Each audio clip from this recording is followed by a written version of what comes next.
El edificio estaba casi en silencio cuando llegué al estacionamiento subterráneo. Solo el zumbido de las luces de salida y el eco lejano de mis tacones me acompañaban por los pasillos vacíos. Eran casi las 8 de la noche, la hora en que normalmente preparaba un té y leía informes de inversión en la cocina de mi casa. Pero esa noche había olvidado la carpeta de finanzas trimestrales en mi escritorio y no podía descansar hasta tenerla en mis manos. Entré a la oficina con mi llave. El aire fresco olía ligeramente a tinta de impresora y a limón del abrillantador. Mi despacho estaba al fondo del pasillo, detrás de puertas de vidrio esmerilado y madera de nogal oscuro. Al doblar la esquina escuché voces. Voces conocidas. Me detuve. «Es demasiado mayor. Ya es hora de que la saquemos», dijo Emiliano con un tono firme ensayado. Una pausa pesada, luego la voz de Nicolás más baja, menos segura. «Digo, no es fácil, pero sí. No podemos seguir haciendo las cosas a su manera. El mercado está cambiando». Me quedé inmóvil con la respiración atrapada en el pecho. La puerta estaba entreabierta. A través de la rendija, los vi mis hijos en mi oficina. Valeria estaba sentada con desenfado en una de las sillas de piel, con las piernas cruzadas, su tableta balanceándose en una rodilla.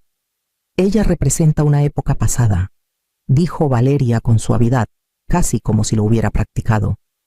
«Necesitamos un estilo más limpio, mensajes nuevos, tal vez mudar la oficina al centro, consultores más jóvenes, arquitectura moderna. Un cambio de imagen hará la transición más fácil, sobre todo si ella se retira con elegancia». Retrocedí lentamente, temerosa de que el suelo delatara mi presencia. Sus palabras no eran estrategias de negocio, eran planes, fríos, calculados, personales. Apoyé la mano en la pared para estabilizarme. Mi cuerpo se sentía extraño, ligero y pesado al mismo tiempo. Había habido desacuerdos a lo largo de los años, sugerencias para modernizar tensiones en reuniones. Pero nada me había preparado para esto. No solo estaban transformando la empresa, me estaban borrando de ella. Me di la vuelta y caminé rápido por el pasillo, mis tacones ahora amortiguados por la alfombra. En el elevador, mi reflejo parecía el de alguien más, hombros tensos, ojos abiertos, pero indescifrables.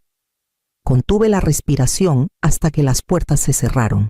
Afuera el viento cortaba a través de mi abrigo, más frío de lo que recordaba. Busqué las llaves del coche, pero me detuve. Mi mano temblaba. No era miedo. Estaba despierta. Más despierta de lo que había estado en años, y en ese momento algo dentro de mí, la parte que creía que la sangre era sinónimo de lealtad, comenzó a romperse. No manejé directo a casa. En cambio me quedé sentada en el coche afuera de la oficina por casi una hora, con las manos apretando el volante, viendo cómo las luces de los pisos se apagaban una por una. En algún lugar adentro, mis hijos seguían hablando de mi salida como si fuera un punto más en una lista de pendientes. Mi cuerpo se sentía rígido, pero mi mente no descansaba. Los recuerdos afilados e indeseados comenzaron a surgir. Me vi 25 años atrás de pie bajo el calor, en el primer patio de materiales que tuve, en un rincón polvoriento en el garaje de mi casa en Tijuana, bolsas de cemento apiladas contra una pared de triple A, un pequeño atado a mi espalda en un rebozo, otro dormitando en una cuna portátil protegido por una lona que amarré con soga. Recordaba el dolor en los hombros por cargar varillas y bloques, el ardor del polvo de cemento en los ojos, y cómo sobornaba a los inspectores municipales con tamales y una pila interminable de trámites para que aprobaran los permisos, sin préstamos, sin redes de seguridad, solo pura garra y jornadas largas. Mientras otras madres llevaban a sus hijos al parque, yo les enseñaba a leer recibos. Mientras algunas organizaban fiestas de cumpleaños, yo negociaba con proveedores que asumían que no entendía de márgenes. Sobreviví a 2 recesiones, 3 sindicatos que intentaron aprovecharse de mi tamaño, y un sinfín de contratistas hombres que me llamaban mija, como si no hubiera construido más metros cuadrados de los que ellos habían pisado. Emiliano y Nicolás crecieron en ese mundo. Cenaban en la obra más que en casa.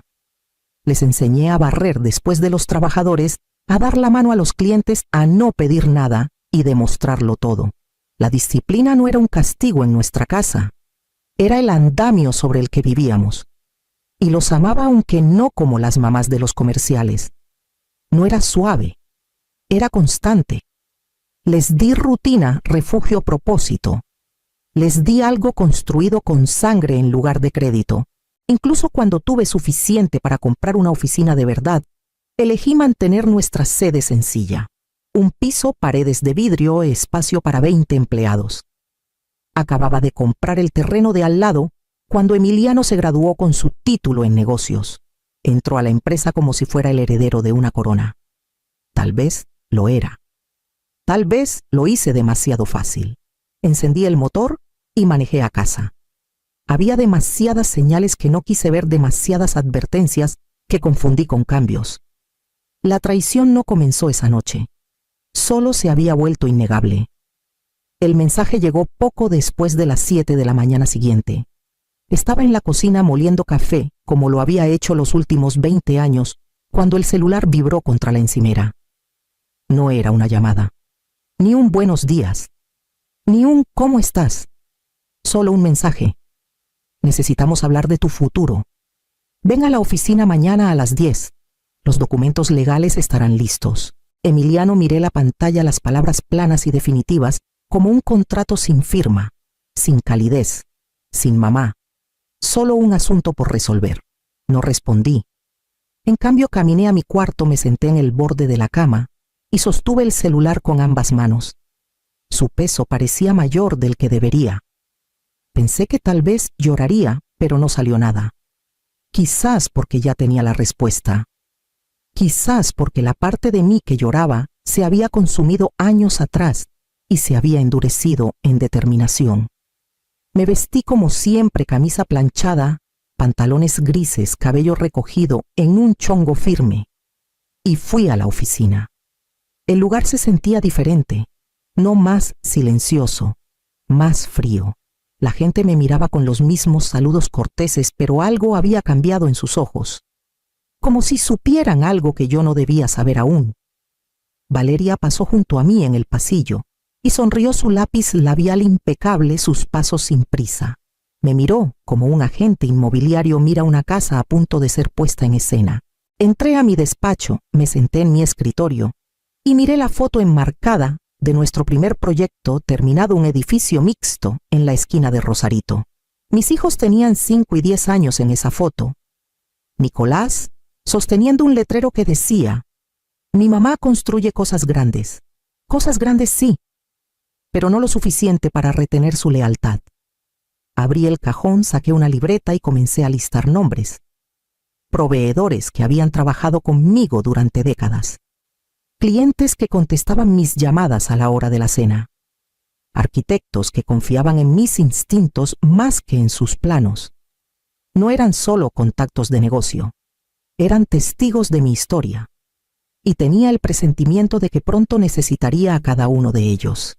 Esa noche, después de que la casa se asentó en su ritmo tranquilo, me paré frente al espejo del baño mirando a la mujer en la que me había convertido. Cabello plateado, recogido en un chongo bajo. Blusa aún impecable del día. Hombros rectos, espalda erguida. Mi rostro conservaba la misma forma de siempre, aunque la suavidad había sido exprimida hace tiempo por años de presión y control. No estaba cansada. Estaba lúcida. Esto no era duelo, era precisión. Apagué la luz, caminé a la cocina y me serví una copa de vino, del que guardaba para cerrar contratos o para los raros momentos en que me permitía reflexionar. No lo bebí de inmediato. Miré el rojo profundo en la copa como si tuviera respuestas. Luego, la dejé a un lado y tomé el celular. El primer número que marqué fue el de Clara. Contestó al segundo timbre. Irene, ¿todo bien? Necesito que vengas mañana por la tarde, dije. No es urgente, pero es serio. Hubo una pausa en la línea, luego su voz tranquila. Estaré ahí a las 6. Colgué y miré de nuevo la lista de contactos en mi celular. Desplazándome lentamente encontré el nombre que no había pronunciado en años. Raúl Mendoza. Habíamos pasado 2 décadas compitiendo por los mismos contratos.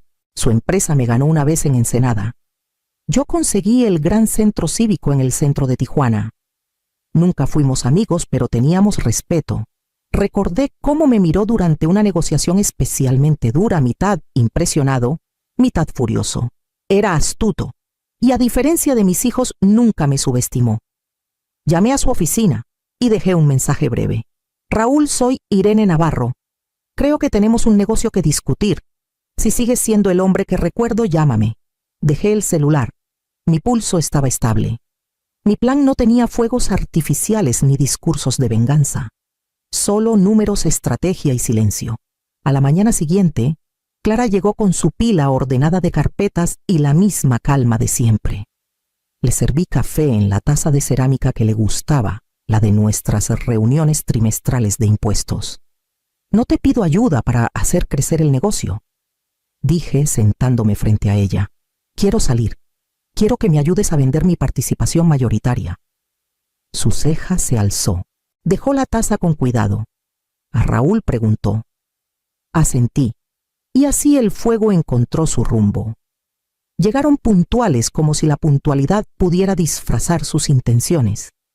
Emiliano con su traje azul marino a la medida Valeria, con su tableta bajo el brazo, y un abogado joven que no reconocí, fresco, ansioso, ya demasiado cómodo. Tenía el café listo, la sala de juntas preparada, las luces ligeramente atenuadas para suavizar la tensión. Me senté a la cabecera de la mesa, donde siempre había estado, donde aún legalmente pertenecía. Ni un cabello fuera de lugar.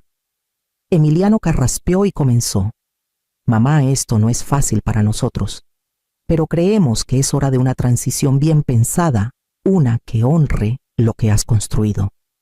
Asentí levemente sin estar de acuerdo ni interrumpir. El negocio está evolucionando, dijo Valeria, deslizando una carpeta pulida por la mesa. Este plan asegura que tu legado permanezca intacto mientras dejamos espacio para la innovación, el crecimiento, la relevancia. El abogado abrió la carpeta para mí. Ahí estaba un lenguaje limpio, respetuoso. Conservaría un título honorífico. Recibiría una pensión cómoda. Producirían un video de despedida. Comunicados de prensa preaprobados. Una salida elegante lo llamaron. Hojeé cada página anotando las frases sutiles diseñadas para calmar, asesora emérita evolución del liderazgo, cláusula de reconocimiento a la fundadora. Era elegante, bien elaborado y completamente estéril. Esperaban que protestara. Tal vez esperaban lágrimas, tal vez indignación. No les di ninguna. Cerré la carpeta con calma y los miré uno por uno. Necesito una semana para pensar, dije, cruzando las manos con cuidado. Emiliano exhaló aliviado. Por supuesto, es más que justo. Nicolás, que había permanecido en silencio hasta entonces, asintió lentamente. Tómate todo el tiempo que necesites, mamá. Valeria, sin embargo, me observó con cuidado. Su sonrisa no llegó a sus ojos. Era lo bastante astuta para saber que algo no encajaba, pero no lo suficiente para saber qué. Avísanos si necesitas aclarar alguna parte, añadió con ligereza. Lo haré, dije poniéndome de pie. Gracias por venir preparados. Se fueron pensando que habían ganado, que me estaba retirando a procesar, a lamentarme, a desvanecerme. Lo que no sabían era que mientras ensayaban su golpe cortés, yo ya había establecido los términos de mi salida en mi propio tiempo, bajo mis propias reglas. A la mañana siguiente, Clara llegó temprano con los documentos finales en mano y Raúl llamó para confirmar el calendario de transferencias. Todo se movía, silenciosamente, rápidamente, legalmente. Para cuando volvieran por mi respuesta, la empresa ya no sería suya para reclamar. Raúl eligió la mesa del rincón como siempre lo hacía. El mismo café, el mismo asiento. La única diferencia era la distancia entre quienes éramos antes y lo que había venido a hacer ahora. Se puso de pie cuando me acerqué, me ofreció un apretón de manos firme y esperó a que el mesero se alejara antes de hablar. Pensé que habías dejado de intentar superarme en las licitaciones, dijo con una pequeña sonrisa. No vine a licitar, dije deslizándome en el asiento frente a él. Vine a vender. Eso lo hizo recargarse en el respaldo. Observé cómo giraban los engranajes detrás de sus ojos. No se apresuró a responder. Nunca lo había hecho. Por eso lo elegí. No porque confiara en él, sino porque respetaba su capacidad para ver el valor moverse rápido y mantener la boca cerrada. Te escucho, dijo. Lo expuse claramente. 60% de la propiedad. Control mayoritario total. Sin condiciones. Acuerdo discreto. Ejecución inmediata. Sus cejas se alzaron, pero no apartó la mirada. ¿Te estás alejando de tu propia empresa? No, dije. Me alejo antes de que me la quiten las dos personas para las que pensé que la había construido. Exhaló lentamente y asintió. Entendido. Negociamos números durante 2 expresos. No me insultó con ofertas bajas. No inflé el precio para exprimirlo. Ambos queríamos rapidez, no drama. Transferiré 1/3 hoy, dijo. El resto al completarse la transferencia. Limpio, rápido, confidencial. Clara coordinará con tu abogado. Quiero cada documento blindado. ¿Sigues trabajando con Clara Rivera? Preguntó con un toque de diversión en la voz. Nunca me ha mentido, dije. Eso la pone por encima de la mayoría. Sonrió. Incluyendo a tus hijos. Sobre todo a ellos. Cuando nos levantamos para irnos, se detuvo y me miró con seriedad. No lo verán venir. Lo miré a los ojos y dije, ese es el punto. De vuelta en casa, Clara y yo trabajamos hasta tarde. Ella ya había preparado los archivos relevantes, limpiado el camino fiscal y preparado los formularios de notificación al consejo. Sus manos se movían rápido, eficientes sin juzgar. Estarán furiosos, dijo en un momento sin levantar la vista. Lo sé, respondí. Que lo estén. Al tercer día la transferencia estaba completa. Raúl tenía la mayoría. La tinta estaba seca, los fondos liberados y los documentos sellados en una carpeta sobre mi escritorio. Ni una sola vez sentí arrepentimiento. Ni una sola vez dudé. La reunión que habían solicitado donde esperaban que me rindiera cortésmente, ahora era solo una formalidad. La programé para las 10 de la mañana en punto. Llegaron exactamente a tiempo como antes. Emiliano con un traje gris carbón que reservaba para presentaciones a inversionistas, Valeria, con una blusa de seda demasiado impecable para arrugarse, y Nicolás siguiéndolos mirando alrededor como si el aire hubiera cambiado, pero no pudiera decir cómo. Me puse de pie cuando entraron, les indiqué que se sentaran. Lo hicieron demasiado rápido, como si aún creyeran que tenían la ventaja. Yo permanecí de pie. Gracias por venir, dije. Emiliano cruzó las manos sobre la mesa. Nos alegra que hayas tomado tiempo para pensarlo todo. Realmente esperamos. He tomado una decisión, lo interrumpí. A partir de ayer por la tarde, he vendido mi participación del 60% en la empresa. Hubo un silencio que sentí en la piel.